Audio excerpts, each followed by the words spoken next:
Oh, hi there. I'm D, and I love comics. What I hate is propaganda. The messages are convoluted rhetorical nonsense. The imagery is ridiculous, at best. So, nothing good could come of propaganda, right? Well...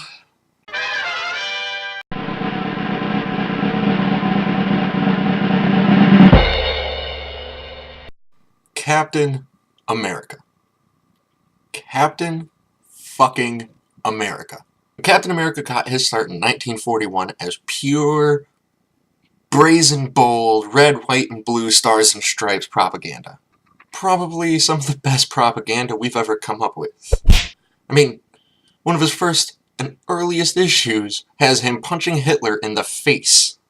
Before I plead my case, I'd like to share with you a sort of theory I have as to why Marvel fans like this character as much as I like this character.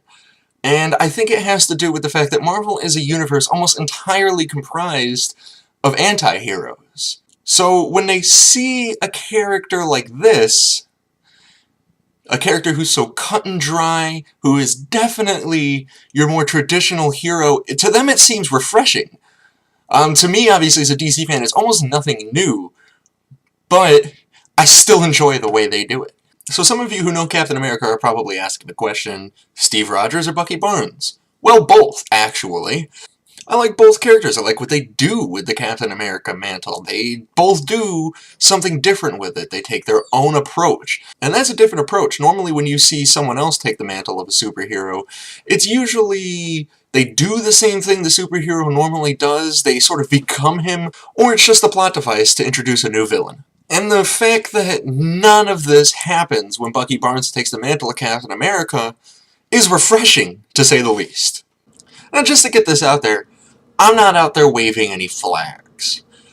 I don't get all teary-eyed when reciting the pledge. I don't even stop what I'm doing when the national anthem plays. So, why do I like this character? Well, before I constructed this list, I used to think that I liked characters specifically for their rogues gallery. For those of you who don't know what a rogues gallery is, it is a heroes collection of villains. The term was coined by Flash. His villains together are known as the Rogues. Come to find out, this isn't the case. Most of the characters on this list, in fact, have some pretty lousy and lame rogues galleries. So, what is it about Captain America that appeals to me? Well, in a nutshell, it's the strong character. Now, we all remember Superman's old code. He stands for truth, justice, and the American way. We can recite this practically in our sleep. However, Superman denounced his American citizenship. See, Superman thought, I need to represent the entire Earth, or at least that was the excuse he gave. He also didn't like the direction that the United States was going. When I first saw this in the comics, I couldn't have been prouder. I'm like, yeah, that's right. Stand for humanity. Stand for what's right. But that's not the way I see it anymore. See, the way I look at it now is that Superman didn't like the direction that the US was going, and rather than take reasonable or even unreasonable action in order to change the minds and opinions of the people around him, he just sort of shed his American citizenship and walked away. Washed his hands of the problem and walked away. So now I can hear some of you saying, well, I thought this video was about Captain America. Why is he talking about Superman? Well, it's the contrast, actually. Now jump to the series Civil War. It's one of Marvel's best examples of putting together their universe in a creative way. In the series Civil War, there is an act in place called the Superhuman Registration Act. It requires that all of these superheroes register their true identity so that they can be held accountable for any damages caused by their actions. Now, some of the superheroes and even supervillains get behind this, and some of the superheroes and supervillains do not. One of the superheroes that does not is Captain America. Right in the beginning, in the introduction to the Civil War, Captain America immediately protests its implementation.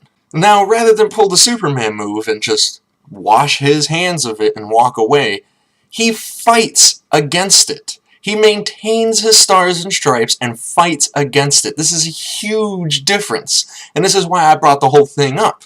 See, this is a strong character. See, he sees a challenging situation, and he confronts it head on. And honestly, I respect that. So what else do I like about Captain America? Well, I love the costume. Specifically, I like the way that it's drawn. Now, take that costume in real life and put it on anybody, and it'll look ridiculous. But with the way they draw it, it just looks so badass. See, one of the things I like about Captain America is one of the things that a lot of people did not like about him, and this really started when Bucky Barnes took over the mantle, and that's the use of guns.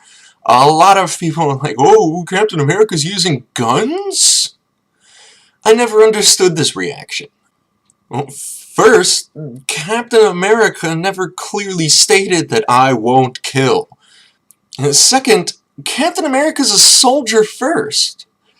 And this shows throughout most of how the character is portrayed. He knows that the solutions to every single problem will not be ethically pleasing.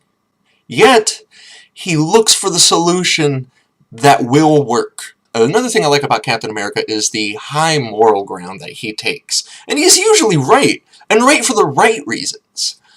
Case in point, one of the more recent series where the X-Men are flirting with the Phoenix Force. And Captain America says, no, this is a bad idea. So he assembles the Avengers to fight the X-Men to stop them from doing this. And, you know, in the end, they get a hold of the Phoenix Force, and it turns out that, hey, Captain America was right, it is too dangerous to control. Another thing I like about Captain America was his rebirth. Yeah, he was around in 1941 and throughout most of World War II. After World War II died out, Captain America sort of died out with it.